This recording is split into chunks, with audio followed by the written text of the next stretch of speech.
Welcome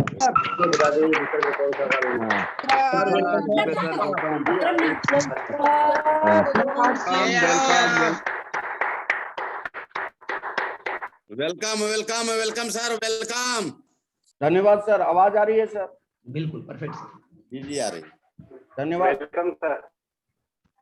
सुबह की ये पाठशाला कहिए, विद्यालय कहिए, अपना सुबह का सीखने का एक स्थान कहिए, इस पाठशाला में पूरे भारत को नमस्कार।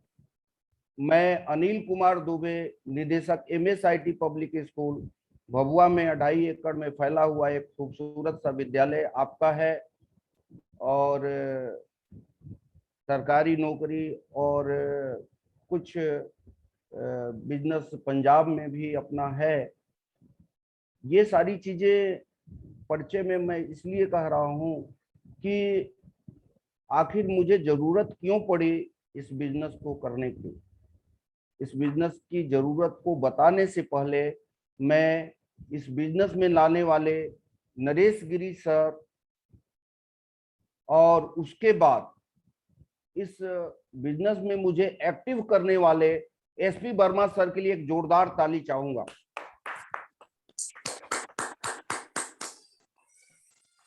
एक्टिव तो हो गया, लेकिन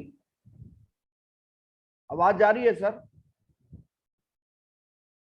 कोई एक आदमी बोलेंगे? Yes yes yes. एक्टिव तो हो गया, एक्टिव तो हो गया, लेकिन एक्टिव होने से बात नहीं बनती।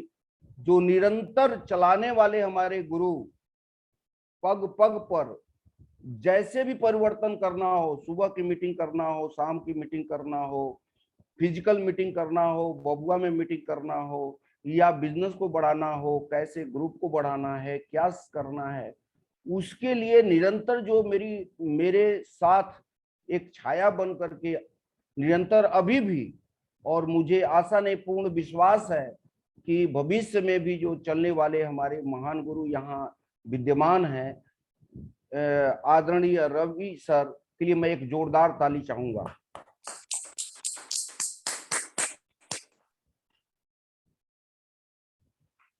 सबसे बड़ी बात यह है कि ये जो मैं अपना परिचय बताया, मैं बिजनेस भी करता हूं और बिजनेस के साथ साथ समाज सेवा भी करता हूं।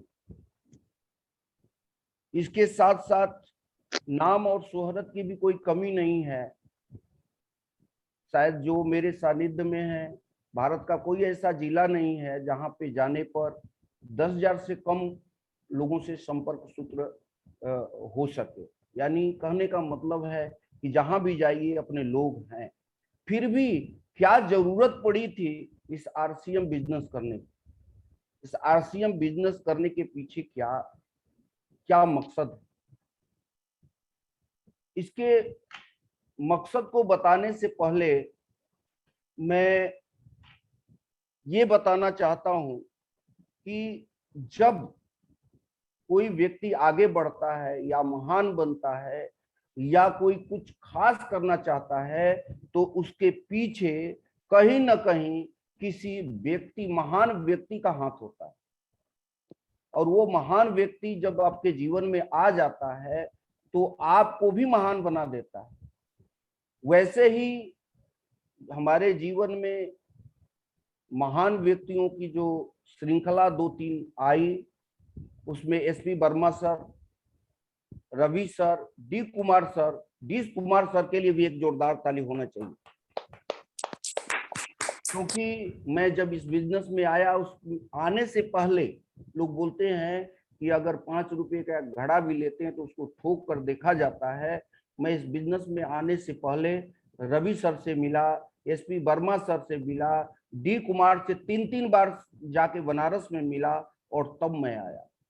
और आने के बाद जब दृढ़ इच्छा कर लिया, लोग कहते हैं कि लोगों का जो समाज में कहना है कि जिद नहीं करना चाहिए, लोग कहते हैं कि जिद नहीं करना चाहिए, लेकिन इस बिजनेस का रूल है, स्वभाव है, या किसी भी बिजनेस का स्वभाव है कि बिना जिद का कुछ मिलता नहीं है। बिल्कुल सर, अगर बिल्कुल। जिस दिन आप जिद्दी हो जाइए, उस दिन जो चाहिए सो मिलेगा। आप अगर प्रण कर लीजिए तो आपको कोई रोक नहीं सकता। यानी सबसे बड़ी जो चीज है वह है जिद। और दूसरी बड़ी सबसे बड़ी चीज है कि आपकी जो कमजोरी हो, आपके अंदर जो कमजोरी हो, उस कमजोरी को ही अपना हथियार बना लीजिए। आपको कामयाबी से कोई रोक नहीं सकता है। ये दो शब्द जो है, एक आपके जीवन में जिद हो जाए, दूसरी आप अपनी कमजोरी को ही अपना हथियार बना लीजिए। शायद इसमें बैठे हुए 75% मेरे साथी वैसे हैं जो उन साथी को सुने होंगे, शायद नाम मुझसे मिस हो रहा है, रवि सर बताएंगे, जो कैंडल का कारोबार करते हैं, हैंडीकैप्ड है, वो विकलांग हैं। जी जी जी जी जी। वो अपनी विकलांगता को हथियार बना लिए। बिल्कुल बिल्कुल बिल्कुल सर। वो अपनी विकलांगता को हथियार बना लिए। मेरा 20 से 25 साल का अनुभव है। जो विद्यार्थी जिस सब्जेक्ट में कमजोर है, उसी सब्जेक्ट को अपना हथियार बना ले कि मुझे इसे ही अच्छा करना है, तो मेरा मानना है कि उस सब्जेक्ट में सबसे अच्छा होता है। लेकिन होता क्या है, जो स्टूडेंट इंग्लिश में कमजोर है तो इंग्लिश पढ़ना कम कर देता है, मैथ में कमजोर है तो मैथ पढ़ना कम कर देता है, इसलिए कमजोर का कमजोर ही होता चला जाता है।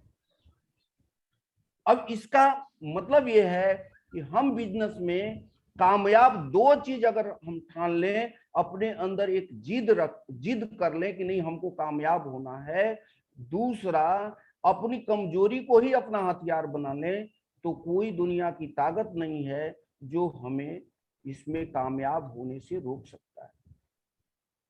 अब मैं ये बताना चाहता हूं कि मैं इस बिजनेस में क्यों आया। जब मेरे पास पैसा था, समय था, शोहरत था, सब लोग जानते ही हैं, जितना लगभग एक आम आदमी को जानना चाहिए उससे थोड़ा 1-2% ज्यादा ही जानते होंगे, या नहीं तो आम की तरह जो एक आशा होती है कि भाई 100-200 1000 2000 आदमी हमको पहचाने, पॉकेट में 10-20 हजार रुपया रहे, और जहां भी जाएं तो कम से कम अपनी आवश्यकता के अनुसार काम हो जाए, वो था। तो फिर इस बिजनेस को मैं क्यों किया। उस बिजनेस को करने के लिए मात्र एक शब्द मुझे प्रभावित किया, मात्र एक शब्द जो प्रभावित किया, दोबारा तिबारा मैं बोलना चाहता हूं, मात्र एक शब्द जो प्रभावित किया, वो शब्द है फ्रीडम, स्वतंत्रता। मनी थी लेकिन मनी की स्वतंत्रता नहीं थी, टाइम था लेकिन टाइम की स्वतंत्रता नहीं थी, सिक्योरिटी था लेकिन सिक्योरिटी की स्वतंत्रता नहीं थी। कुछ लोग कंफ्यूज होंगे कि सिक्योरिटी कैसे थी। अरे भाई, जो बड़ा बिजनेस किया है तो उसकी सिक्योरिटी तो है, वो अगर छोड़ के जाएगा तो बिजनेस तो है, लेकिन उसकी फ्रीडम नहीं था। अब उसको मजबूरी में ही उस काम को करना पड़ेगा। लेकिन इस बिजनेस में मैं जो फ्रीडम शब्द बोल रहा हूं, स्वतंत्रता, money freedom, time freedom, security freedom जो था, ये मुझे प्रभावित किया।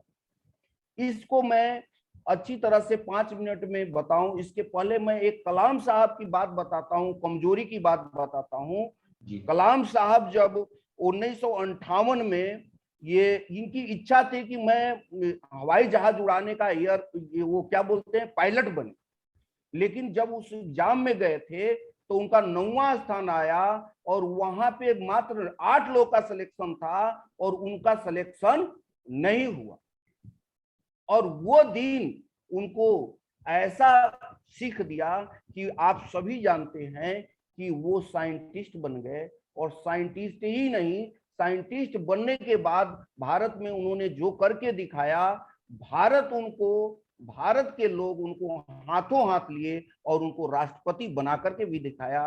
उन्होंने राष्ट्रपति भी बना, यानी उन्होंने अपनी कमजोरी को ही हथियार बनाया और आगे वो कितने महान बने। ये ऐसे हजारों उदाहरण हैं, एक दो नहीं, ऐसे हजारों उदाहरण हैं जो आप देखेंगे तो आपको पता चलेगा कि हंगरी का जो है कार्निल टैक्स, जिसका जन्म 1910 में हुआ था, 1910 में हुआ था, और उसने जो सोचा था वो काम उसे करने में कितनी कठिनाई हुई, यानी बार बार कठिनाई आई, बार बार कठिनाई आई, और उस कठिनाई को वो झेलता रहा।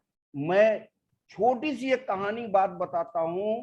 एक बुढ़िया थी, एक बुढ़िया का एक ही लड़का था, और वो लड़का मतलब बुढ़िया की स्थिति ये थी, इतनी गरीब थी, इतनी गरीब थी कि आप उसे देखिएगा तो आपके आंख से आंसू आ जाए। लेकिन वह अपने बेटे को पालती थी, उसके पिताजी भी नहीं थे, कोई परिवार नहीं था। एक दिन की बात है कि उस गली में आम का जो आम बेचने वाला ठेला पे जो होता, क्या ठेला बोलते हैं सर उसको ना, जो आम ठेला पर आम लेकर के उस गली में आया, और आम को खरीदने वाले मोहल्ले के बहुत सारे बच्चे आम को लेने के लिए दौड़े और आम खरीदे और खा रहे थे। वह बच्चा देखा तो उसे भी लगा कि हमको आम चाहिए, और दौड़कर अपने माँ के पास गया, और माँ के पास जाने के बाद बोला मेरी माँ मुझे आम चाहिए, बच्चे खा रहे हैं हम भी खाएंगे। तो माँ ने बोली कि ये बेटा अभी ऐसा है कि अभी आम रहने दो, कुछ दिन के बाद मैं आम ला दूंगा और तुम भर पेट खा लेना, एक आम क्या खाएगा। और ध्यान दीजिएगा इसमें बहुत बड़ा एक रहस्य है। वो बुढ़िया, वो जो बच्चे आम खा रहे थे, उस आम की जो गुठली निकलती है जिसमें वो बीज एक निकलता है जिसको आम का गुठली बोलते हैं, उसे लाकर अपने आंगन में बो दी। और बोने के बाद जब जम गई तो उस बच्चे को दिखाती थी कि देखो बेटा आम का पेड़ लगा दिया हूं और तुमको मैं ये आम भरपेट खिलाऊंगा। और वह बच्चा थोड़ा सा संतुष्ट हो गया कि चलो आम का पेड़ लग गया, आम का पेड़ बड़ा हो गया। तब पर भी माँ बताती थी कि देखो बेटा बड़ा हो गया। और एक दिन ऐसा हुआ कि आम बड़ा होकर के उसमें बौर जो फूल लग गया, तो माँ दिखाई देखो इसमें फूल लग गया। और एक दिन अचानक ऐसा हुआ कि बहुत तेज आंधी आई, बहुत तेज आंधी आई और सारे फूल झड़ गए। लेकिन आप जानते होंगे कि आंधी के बाद, फूल झड़ने के बाद भी कुछ फूल रह जाते हैं उसमें। तो माँ ने कहा घबराओ मत बेटा, इसमें बहुत सारे फूल हैं, अभी आम लगेगा इसमें। फिर बच्चा मान गया। फिर कुछ दिन के बाद आम के फूल में आम के फल भी लग गए, और आम के फल इतने लग गए कि दिखने लगा, बहुत ज्यादा फल दिखा। और अचानक देखिए कि फिर आंधी आई और बहुत सारे फल गिर गए, बहुत सारे फल गिर गए। फिर उस माँ ने अपने बेटे को कहा कि ये देखो बेटा अभी इतने फल हैं इसमें कि तुम खा लोगे, तुम्हारे खाने के बाद भी कितने लोग खाएंगे, अभी इतने आम इसमें हैं। बेटा कहा कि माँ तुम मुझे केवल ऐसे ही करते रह रहे हो, आम हमको लगता है कि नहीं मिलेगा। फिर दोबारा एक बार इतनी आंधी पानी आई कि और भी आम गिर गए, लेकिन इतने आम बचे थे कि उसके लड़के के खाने से कहीं ज्यादा बचे थे। और एक दिन ऐसा आया कि वो आम पक गए और बुढ़िया ने उस आम को तोड़ा। बहुत सारे आम थे, आप आम का स्वभाव जानते होंगे, बगीचे में ऐसा ही होता है।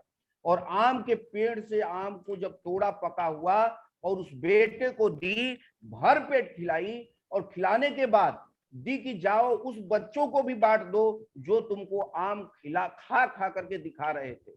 और उसके बाद उस बच्चे में जो सुकून आया, उस माँ में जो सुकून आया, वो जो आनंद मिला, वो आनंद शायद आप अनुभव करेंगे कि जब अपनी कामयाबी में आनंद मिलता है तो कितनी बड़ी जो कामयाबी मिलती है। मेरे कहने का मतलब है कि आप जिस बिजनेस में आए हैं उस आम की पेड़ की तरह आंधी पांधी बहुत सारी परेशानियां आएंगी, लेकिन ये मानकर चलिए कि उतने आम जितने थे इस बिजनेस में, उतनी आमदनी, उतनी शोहरत, उतनी आपको कामयाबी जरूर मिलेगी अगर आप टिके रहिएगा। रवि सर ने कहा टिके रहिएगा। शानदार सर। ये शब्द बड़े पावरफुल हैं, ये शब्द बड़े पावरफुल हैं।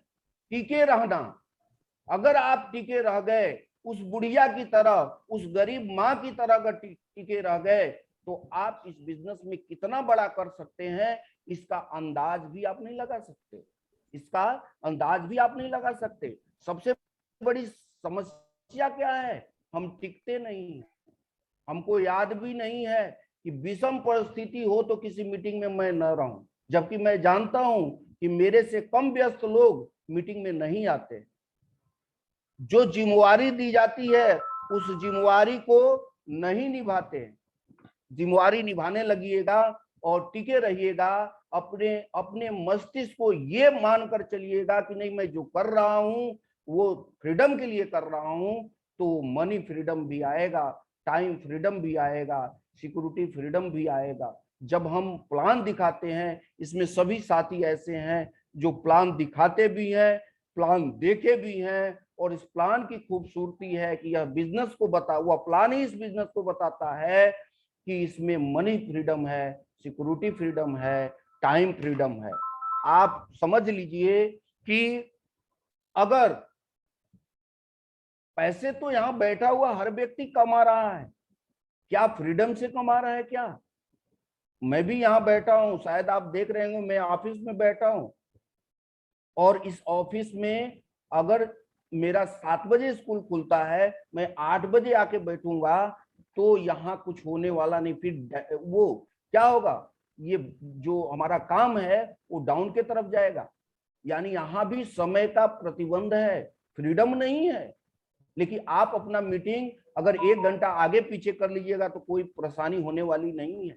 आप किसी को प्लान 7 बजे दिखाइए या 6 बजे दिखाइए या 10 बजे रात को दिखाइए, ऐसा कुछ नहीं है कि आपका बिजनेस नहीं बढ़ेगा।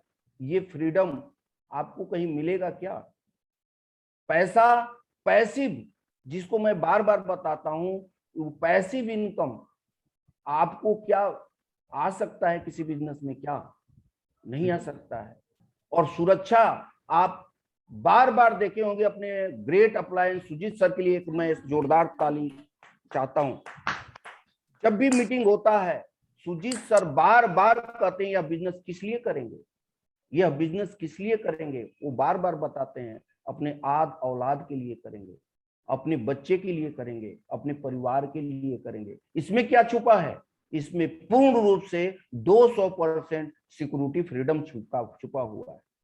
मैंने कहा जितने भी शब्द आए, जितने भी कार्य आए, उसके आगे अगर फ्रीडम जोड़िए इस बिजनेस में तो कोई अतिशयोक्ति नहीं होगी, कोई अतिशयोक्ति नहीं होगी। आप केवल फ्रीडम शब्द ही ले लीजिए, अगर फ्रीडम के लिए ही करिए आप।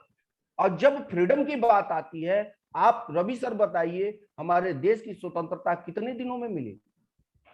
सर 200 सैकड़ों वर्ष लग गए, 200 साल से ऊपर लग गया सर, सैकड़ों वर्ष लग गए। देश की स्वतंत्रता पाने के लिए सैकड़ों वर्ष लग गए। और आप आर्थिक स्वतंत्रता चाहते हैं, आप 5 वर्ष भी नहीं देना चाहते। आप 1 साल में सोचते हैं कि पिन अचीव हो गया, अगली पिन बड़ी नहीं आएगी तो न्यूट्रल हो गए, काम खत्म। अरे भैया, गजनवी की बात सुने होंगे, बहुत सारे ऐसे ऐसे जरासंध की बात सुने होंगे, बहुत सारे हस्तियों की बात सुने होंगे, कितनी कितनी बार लड़ाइयां करता था लेकिन वो हार नहीं मानता था, करते रहता था, करते रहता था। जीत किसकी होती थी? हमारे सनातन धर्म में सबसे विख्यात पुराण गीता को मानते हैं। गीता में श्री कृष्ण ने क्या कहा है? कर्म, कर्म की प्रधानता दिया है। रामचरितमानस में तुलसीदास ने क्या कहा है? कर्म प्रधान विश्व करी राखा। यानी कर्म करिए, आप फल की चिंता मत करिए, आप स्वयं आगे बढ़ जाइएगा।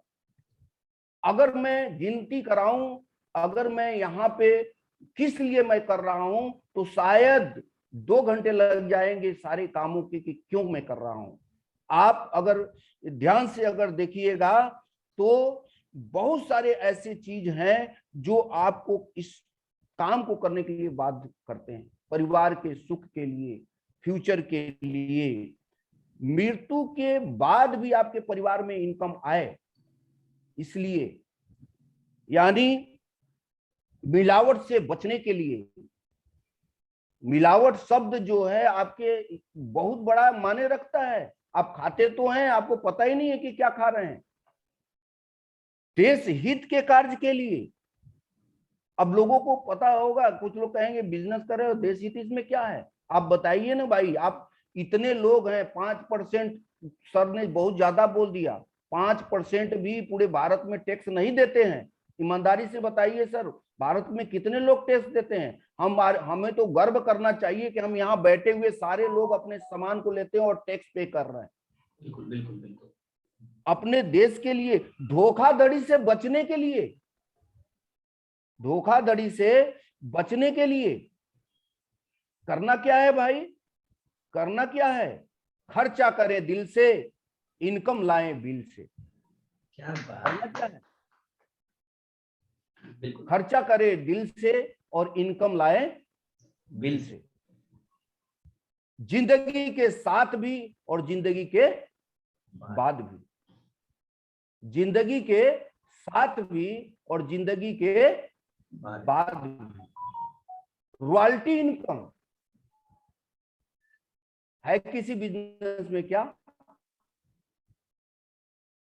रॉयल्टी बिजनेस जब आने लगेगी तो काम करो एक बार, काम करो एक बार, इनकम आए बार बार। काम करो एक बार, इनकम आए बार बार। आर्थिक आजादी की जो बात करते हैं वो आर्थिक आजादी रॉयल्टी से ही आती है। आर्थिक आजादी रॉयल्टी से ही आती है। रॉयल्टी लेने वाले जो व्यक्ति हैं उनसे देखिए, उनको कौन नहीं जानता है। बड़े बड़े जो हीरो हैं, एक्टर हैं, फिल्म बना देते हैं, उनकी रॉयल्टी आती रह रही है। एक राइटर को उठा लीजिए ना, बेचारा जिंदगी भर वो गमछा कांधी पर रख करके, झोला और लटका करके डगर डगर भटकते हुए पहाड़ों में कहां कहां घूमता रहता है, किताबों को लिखता रहता है, पूरी जिंदगी किताब लिखता है। जब उसकी किताब लिख देता है, चल जाती है, रॉयल्टी आने लगता है, तो भले मर जाए लेकिन उसको लोग भूलते नहीं है, और उसकी रॉयल्टी भी आती है, उसकी शोहरत भी आती है। ऐसे हजारों लेखकों का नाम आपके जुबान पे होगा। वैसे बिजनेस है ये।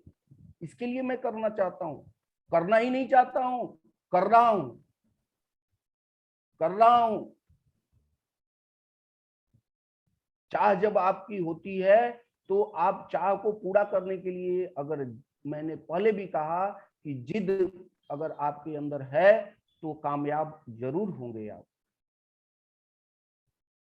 ऐसे बहुत सारी चीजें हैं जो हमें इस काम को करने के लिए मजबूर करती है।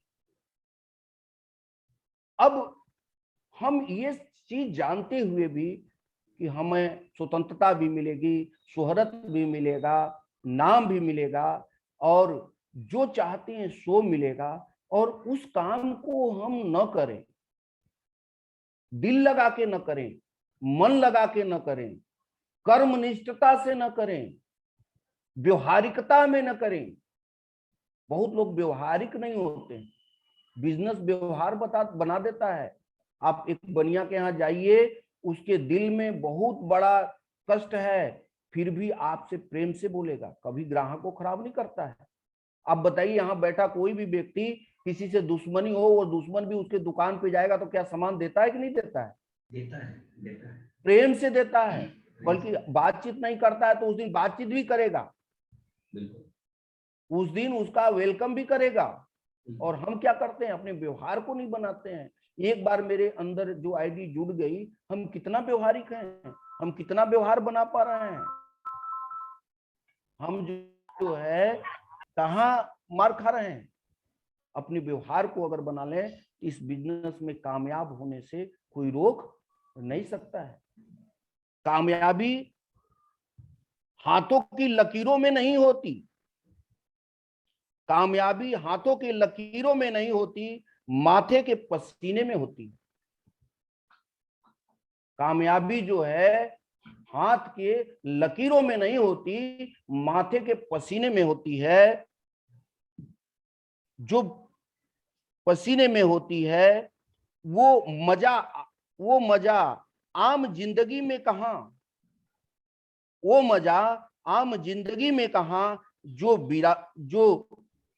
बिंदास जीने में होती है, बिंदास जीने में होती है। ये शब्द आप ध्यान रखिए। बिंदास जीना यानी बिजनेस में आए हैं, रो रो के जी रहे हैं, रो रो के कर रहे हैं, मर मर के कर रहे हैं। ये हो गया, वो हो गया, ऐसे हो गया, वैसे हो गया, ये स्कीम, वो स्कीम नहीं। बिंदास होकर करिए ना, जो है सो सही है। आपके घर में जब बच्चा पैदा होता है, पैदा होने से लेकर के उसकी शादी विवाह नौकरी तक, आप उसे क्या बोझ समझ के करते हैं क्या? अभी बोझ समझते हैं क्या उसको? लाख परिस्थिति होती है, फिर भी आप क्या करते हैं? बेटा के लिए कोई पढ़ने की आवश्यकता है, किताब की जरूरत है, फीस जमा करने की जरूरत है, आपके पास पैसा नहीं होता है, करते हैं कि नहीं करते हैं? बिल्कुल परफेक्ट। खुश होके करते हैं, रंज होके करते हैं, कष्ट होके करते हैं?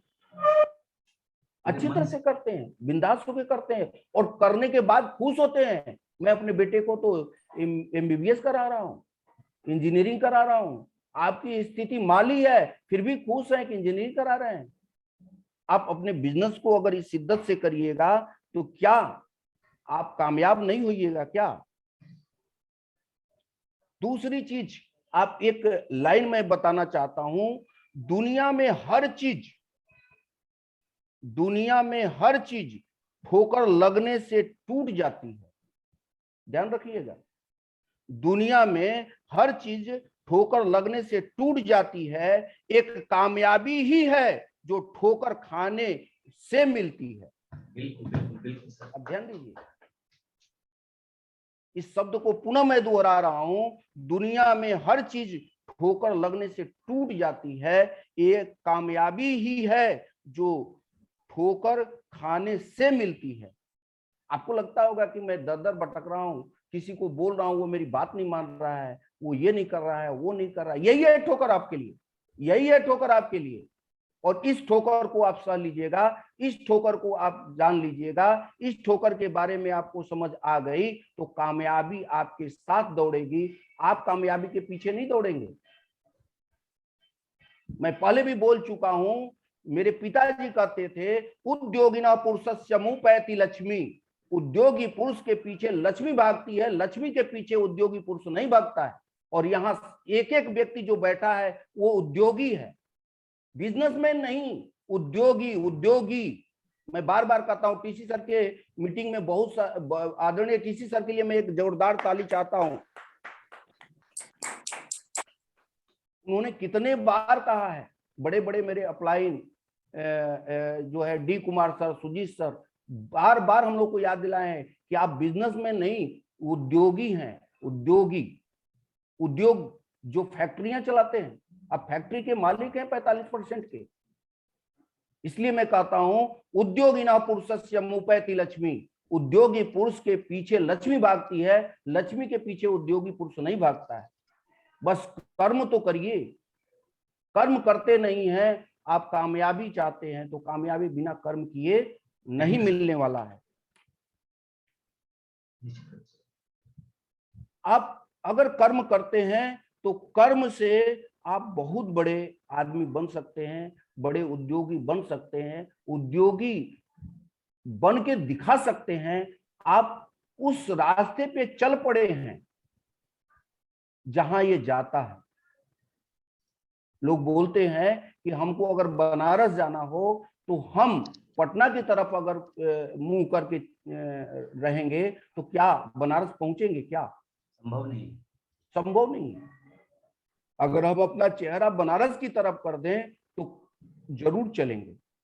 अगर चल नहीं पा रहे हैं तो पीछे से कोई अगर थोड़ा सा पुश कर दिया, जैसे कोई गाड़ी बंद हो जाती है, ध्यान दीजिए, कोई गाड़ी बंद हो जाती है, बहुत बढ़िया गाड़ी है, 1 महीना बंद कर दीजिए, बैटरी डाउन हो जाती है, उसे भी क्या करना पड़ता है?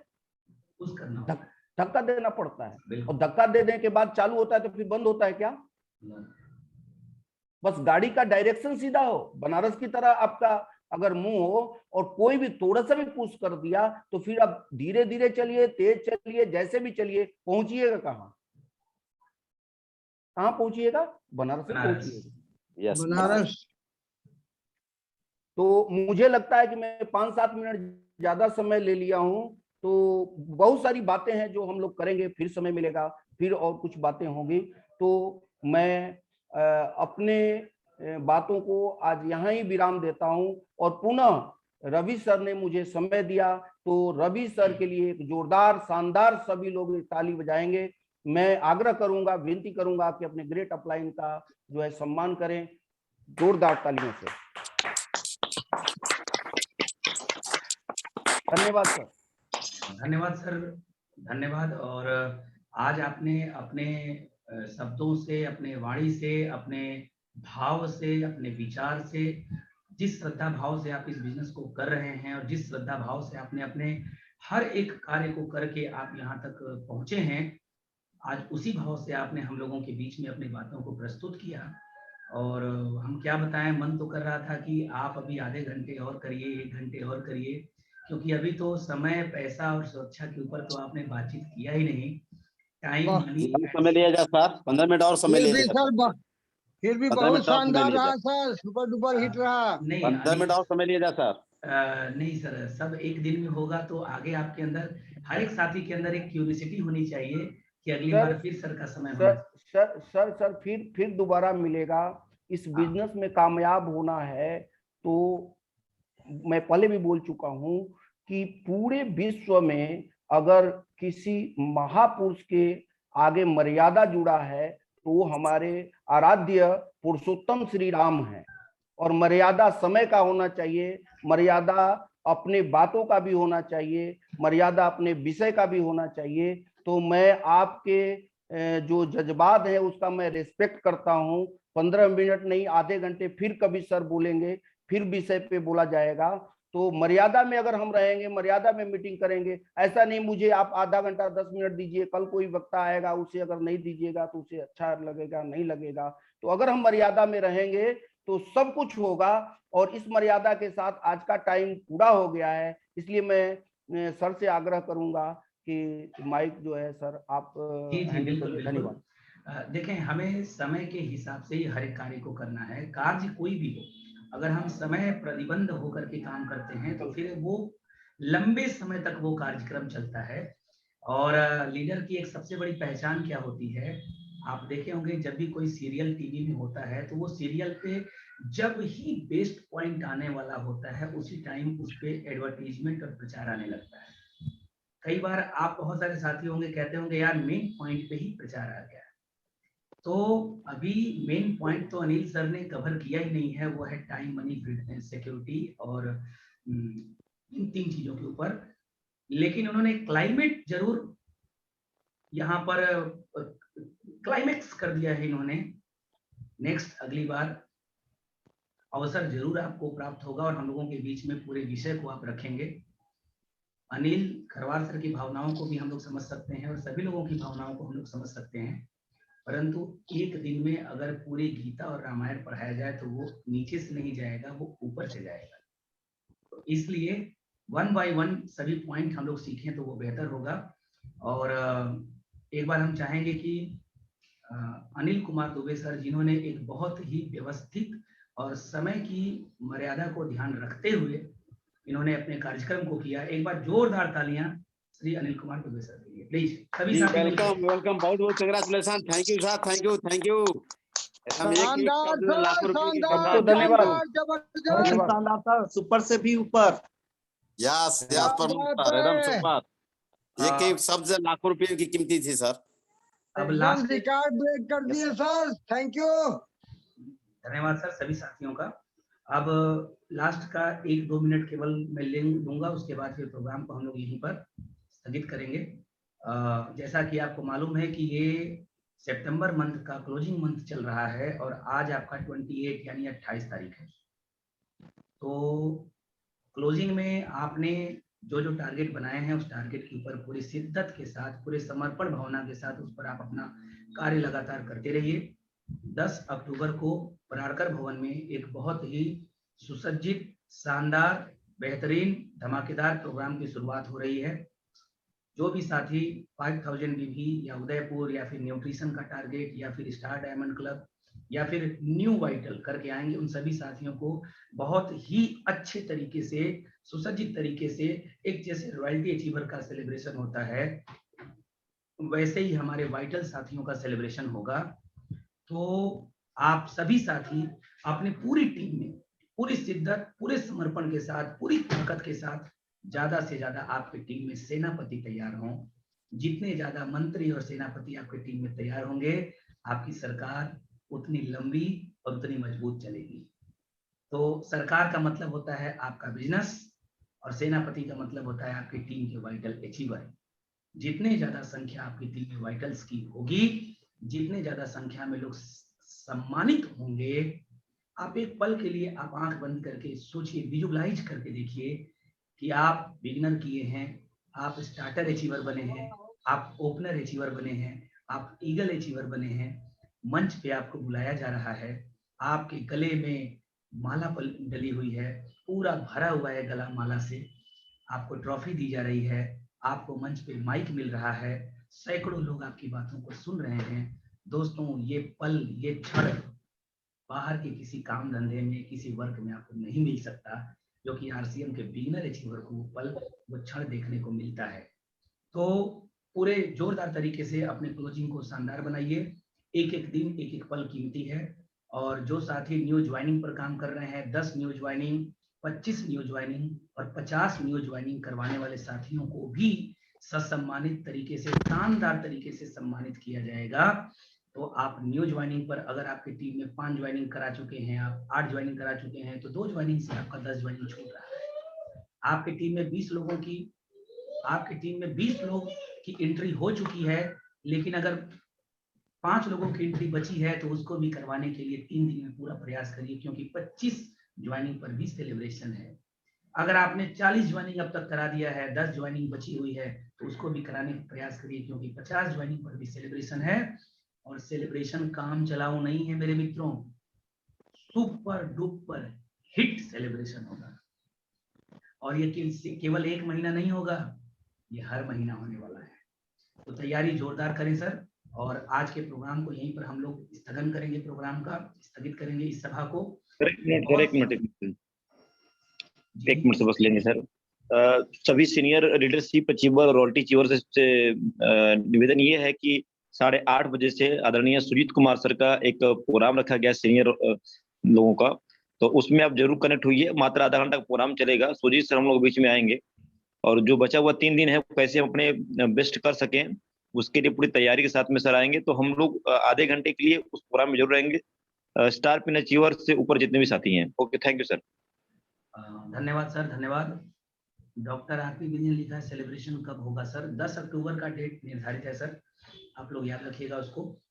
और 8:30 बजे से श्री सुजीत सर का लीडरशिप एंड एबव का प्रोग्राम हो रहा है। आप सभी लीडरशिप एंड एबव साथी 30 मिनट के लिए, 45 मिनट के लिए उस प्रोग्राम में कनेक्ट होइए। डायरी और पेन के साथ कनेक्ट होइएगा। आपका काम है सीखना और सुनना, आपका काम है सीखना और सुनना। और उसके बाद आप जिस विषय पर काम कर रहे हैं, जिस लक्ष्य या जिस टारगेट पर काम कर रहे हैं, उस लक्ष्य पर आप और बेहतर कैसे काम, जैसे हमारे कुछ साथी वाइटल पे काम कर रहे हैं, तो और बेहतर वाइटल पे काम कैसे करें। आप पूरे 1.5 घंटे के सुजीत सर की मीटिंग में आप क्या सीखेंगे मुझे नहीं मालूम, लेकिन वाइटल कैसे ज्यादा निकले वो एक पॉइंट आपके काम आ सकता है। कोई साथी उदयपुर के टारगेट पर काम कर रहे हैं, तो वो उस पूरे 1.5 घंटे 1 घंटे की मीटिंग में क्या सीखेंगे मुझे नहीं मालूम, लेकिन उदयपुर का जरूर सीख के जाएंगे। तो पूरे डायरी पेन के साथ जाइए और व्यवस्थित तरीके से अपने क्लोजिंग को शानदार बनाएं, सीखिए। आप जिस लक्ष्य पर काम करें उस लक्ष्य पर अपने हिसाब से अपने दिमाग को केंद्रित करके काम शुरू करिए। ये व्यापार जोश और होश दोनों का है, इसलिए जोश में भी काम करना है और होश में भी काम करते रहिए। आज की सभा को यहीं पर हम लोग स्थगित करते हैं। कल सुबह 6 बजे पुनः मिलेंगे। सभी साथियों को बहुत बहुत हृदय से धन्यवाद। और माइक अनम्यूट करते हैं। जय आर सिंह से प्रोग्राम को हम लोग विराम देंगे। सभी लोगों को धन्यवाद। जय आर श्याम, जय आर श्याम, जय आर श्याम, गुरुदेव, जय आर श्याम। जय